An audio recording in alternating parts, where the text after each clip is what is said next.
Kenneth Bianchi. এই নামটা সবার জন্য একটা দুঃস্বপ্নের মতো, যেন কেউ এই নামের লোকটার কথা কল্পনাতেও চিন্তা করতে চায় না। এতটাই ভয়ঙ্কর ছিল সে। আর 10টা মানুষের মতো সেও মানুষ ছিল, সবার মতো চলাফেরা ছিল তার। কিন্তু তবু তার আলাদা একটা পরিচয় ছিল, যে পরিচয় কারোর জন্যই সুখকর না। কেউ কখনো এমনটা প্রত্যাশাও করেনি। 1977 সালের অক্টোবর থেকে 1978 সালের ফেব্রুয়ারি মাস লস অ্যাঞ্জেলেসের সবচেয়ে ভয়ঙ্কর আর বাজে একটা অধ্যায় ছিল এটা। মাত্র 5 মাস সময়ের মধ্যেই ঘটে যায় সবকিছু। যেন ওলট পালট হয়ে যায় এই শহরের মানুষের জীবন। কারণ মাত্র 5 মাসের মধ্যে 10 জন তরুণীর লাশ উদ্ধার করে পুলিশ। এই 10 জনের মধ্যে 9 জনের লাশ পাওয়া যায় লস অ্যাঞ্জেলেসের নর্থ ইস্টের একটা নির্জন হিল সাইড থেকে, আর একটা লাশ পাওয়া যায় গ্লেনডেলের পরিত্যক্ত একটা জায়গা থেকে। সবগুলো মৃতদেহ খুব পরিষ্কার ছিল, শুধুমাত্র ময়লা জায়গায় মৃতদেহগুলো ফেলে রাখার কারণে কিছু ধুলো ময়লা জমেছিল সেগুলোর উপরে। তবে মৃতদেহগুলোর গায়ে কোনো কাপড় ছিল না। এর মানে একটাই হতে পারে, খুন করার আগে বা পরে এই মেয়েগুলোকে ধর্ষণ হতে হয়েছে তাদের খুনির হাতে। যে বা যারা খুন করেছে সে খুনের উদ্দেশ্য ধর্ষণ করা ছাড়া আর কিছু ছিল না। এই 10 জন তরুণীকে খুন করা হয়েছে গলায় কোনো ইলেকট্রিক তার বা দড়ি পেঁচিয়ে শ্বাসরোধ করে। লাশ খুঁজে পাওয়ার কিছুদিন পর ফরেন্সিক রিপোর্টে দেখা যায় শ্বাসরোধ করে খুন করা হলেও সেটা এই 10 তরুণীর জন্য ছিল আরো ভয়ঙ্কর।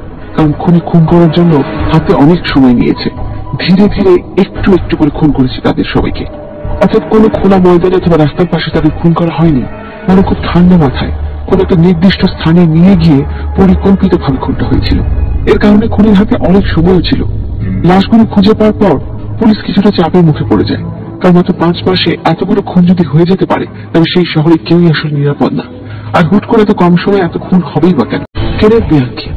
এই নামটা সবার জন্য একটা দুঃস্বপ্নের মতো, যেন কেউ এই নামের লোকটার কথা কল্পনাতেও চিন্তা করতে চায় না।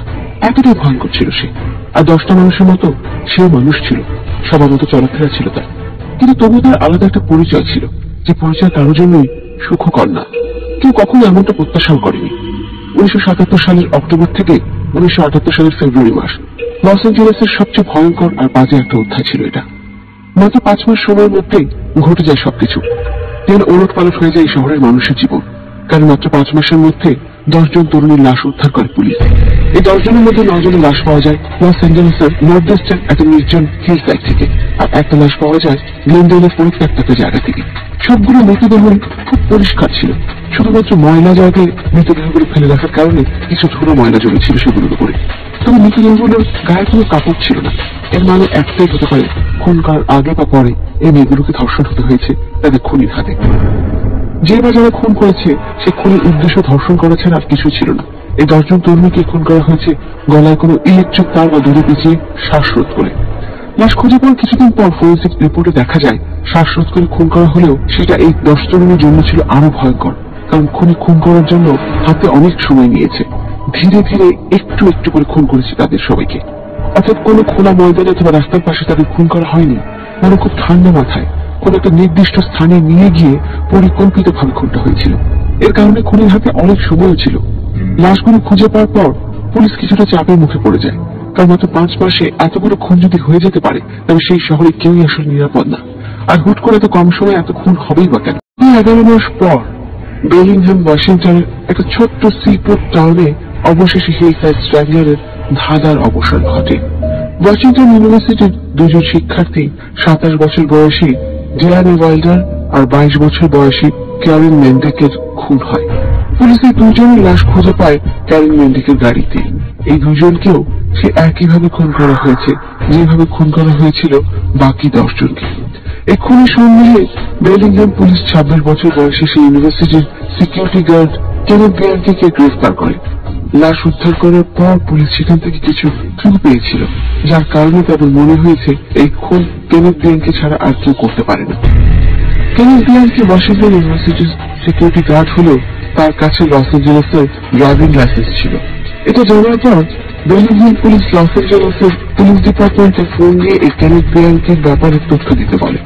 লস অ্যাঞ্জেলেসের পুলিশ ডিপার্টমেন্টের সার্জেন্ট ফ্র্যাঙ্ক প্যালেরমো ফোন পাওয়ার সাথে সাথে কাজে নেমে পড়ে। কেনেথ বিয়াঙ্কির ব্যাকগ্রাউন্ড চেক করার পর পুলিশ যে খুঁজে পেল সেটা ছিল অবাক করে দেওয়ার মতো। লস অ্যাঞ্জেলেসে হিলসাইড স্ট্র্যাংলারের কয়েকজন ভিকটিমদের বাড়ির পাশেই তার বাড়ি ছিল। এই প্রথম লস অ্যাঞ্জেলেসের পার্কার সেন্টার হেডকোয়ার্টারের জন্য সেই স্পেশাল টাস্ক ফোর্স হিলসাইড স্ট্র্যাংলারের সাথে কন্ট্যাক্ট করা যায় এমন একজনকে খুঁজে পেল। এই তথ্য পাওয়ার পরের দিনই স্পেশাল টাস্ক ফোর্সের বেশ কয়েকজন চলে যায় বেলিংটন পুলিশ ডিপার্টমেন্টে। সেখানে গিয়ে ওয়াশিংটন ইউনিভার্সিটির যে দুজন শিক্ষার্থী 27 বছর বয়সী ডিয়ানা ওয়াইল্ডার আর 22 বছর বয়সী ক্যারেন ম্যান্ডিকের মৃতদেহ খুঁজে পাওয়া গিয়েছিল, তাদের ফরেন্সিক রিপোর্ট দেখে। এই ফরেন্সিক রিপোর্টটি প্রমাণ করে দেয় যে এটাই তাদের কাঙ্ক্ষিত হিলসাইড স্ট্র্যাঙ্গলার, যাকে খুঁজে বের করার জন্য মাসের পর মাস মাথায় ঘামায় ফেলেছিল এই স্পেশাল টাস্ক ফোর্স। এনএফবিএনকেই আসল হিলসাইড স্ট্র্যাঙ্গলার। 1951 সালে 22 মেতে নিউ ইয়র্কের রচেস্টারে জন্ম নেয় কেনেথ বিয়াঙ্কি। তার মা ছিল একজন নেশাগ্রস্ত পতিতা। জন্ম 2 সপ্তাহ পর অর্থাৎ 1951 সালের অগাস্টে নিকোলাস বিয়াঙ্কি আর তার স্ত্রী ফ্রান্সিস কিওলিয়ানো নিঃসন্তানের দম্পতি কেনেথ বিয়াঙ্কিকে দত্তক নেয়। ছোটবেলা থেকে কেনেথ বিয়াঙ্কি একটু অন্যরকম ছিল। তার দত্তক মা ফ্রান্সিস জানায় যে সে সবসময় সবকিছুতে মিথ্যা কথা বলত। শারীরিক কিছু সমস্যা ছিল কেনেথ বিয়াঙ্কির। ছোটবেলা থেকেই তার ইনভলান্টারি ইউরিনেশন রোগ ছিল। এই জন্য স্কুলে তাকে বন্ধুদের কাছে অনেক অপমানিত বা হাসির পাত্র হতে হয়েছে। এই জন্য স্কুলে তার কোনো বন্ধু ছিল না, তার সাথে কেউ কোনো কথাও বলতো না। তার এই শারীরিক সমস্যার কারণে সে যখনই কারোর সাথে কথা বলতে যেত তখনই তার কাছ থেকে সবাই অনেক দূরে সরে যেত। এমনকি এত ছোট বয়সেও তার সাথে খেলার মতো কেউ ছিল না। সেই থেকেই তার ক্ষোভ শুরু হয়। খুব অল্পতেই রেগে যেত সে।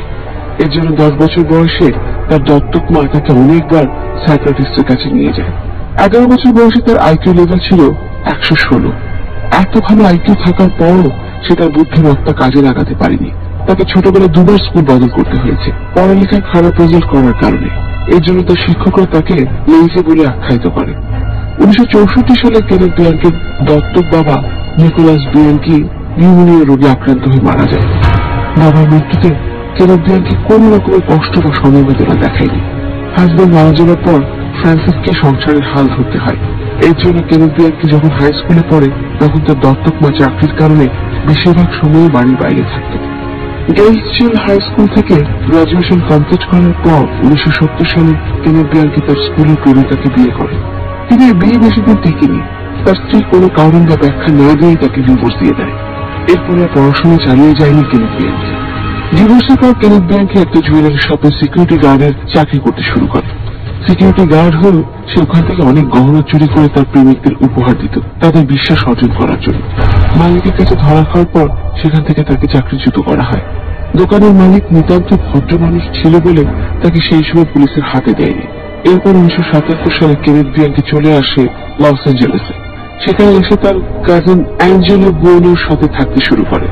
কাজিন অ্যাঞ্জেলো বুয়োনো তাকে আস্তে আস্তে কিছু নিষিদ্ধ জিনিসের সাথে পরিচয় করিয়ে দিতে শুরু করে, যেমন বিভিন্ন রকমের নেশা, কিভাবে দামি দামি উপহার দিয়ে যে কোনো সুন্দরী মেয়েকে ইমপ্রেস করতে হয়, এইসব। এভাবে শুরু হয় তাদের পার্টনারশিপ। 1977 সালের শেষের দিকে তারা দুজন একসাথে শুরু করে সব কাণ্ড, যার ফলে এই দুজন পরিচিতি পায় হিলসাইড স্ট্র্যাঙ্গলার হিসেবে। অর্থাৎ শুরুতে পুলিশের ধারণা ঠিকই ছিল, হিলসাইড স্ট্র্যাঙ্গলার একজন না, বরং এর পেছনে দুজনের হাত ছিল। মূলত তারা দুজন মিলে মেয়েদের ধর্ষণ করার পর শ্বাসরোধ করে খুন করত। ওয়াশিংটন ইউনিভার্সিটির দুজন শিক্ষার্থী 27 বছর বয়সী ডিয়ানা ওয়াইল্ডার আর 22 বছর বয়সী ক্যারেন ম্যান্ডিকের খুন হওয়ার পর ফরেন্সিক ডিপার্টমেন্ট তাদের মৃতদেহ থেকে কেনেথ বিয়াঙ্কির ডিএনএ পায়। এতে পুলিশ নিশ্চিত হয়ে যায় যে কেনেথ বিয়াঙ্কি এই খুনের সাথে জড়িত। শক্ত প্রমাণ থাকলেও কেনেথ বিয়াঙ্কি কিছুতেই পুলিশের কাছে মুখ খুলতে চায়নি। তাকে বারবার ঘন্টার পর ঘন্টা জিজ্ঞাসাবাদ করা হতে থাকে, তবুও সে কিছুই বলে না। দীর্ঘ 10 মাস ওয়াশিংটন কাউন্টি জেলে থাকার পর অবশেষে সে পুলিশকে তার খুনের স্বীকারোক্তি দিতে রাজি হয়। 1979 সালে সে পুলিশের কাছে তার মোট 12টা খুনের কথা স্বীকার করে। এই 12 জনের সবাই কম বয়সী তরুণী।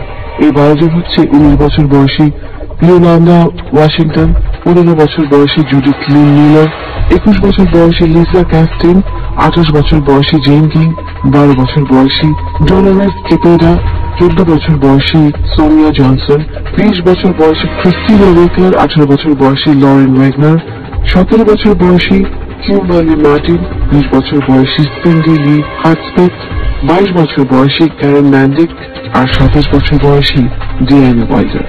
এই 12 জনের মধ্যে কয়েকটা খুন আর ধর্ষণে তাকে সাহায্য করে তারই কাজিন অ্যাঞ্জেলো বুয়োনো। অন্য সব খুনের বিবরণ না বললেও তার সর্বশেষ দুটি খুন ওয়াশিংটন ইউনিভার্সিটির দুটো শিক্ষার্থী 27 বছর বয়সী ডিয়ানি ওয়াইল্ডার আর 22 বছর বয়সী ক্যারেন ম্যান্ডিকের খুনের বিবরণ সে পুলিশকে বলে।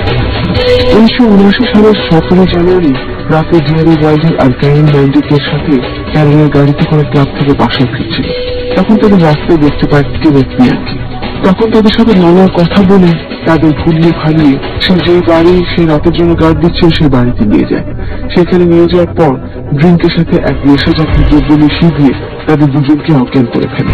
কেনেথ বিয়াঙ্কি প্রথমে ডিয়ানি ওয়াইল্ডারকে ধর্ষণ করেন, তারপর শ্বাসরোধ করে খুন করে, এরপর একইভাবে খুন করে ক্যারেন ম্যান্ডিককে।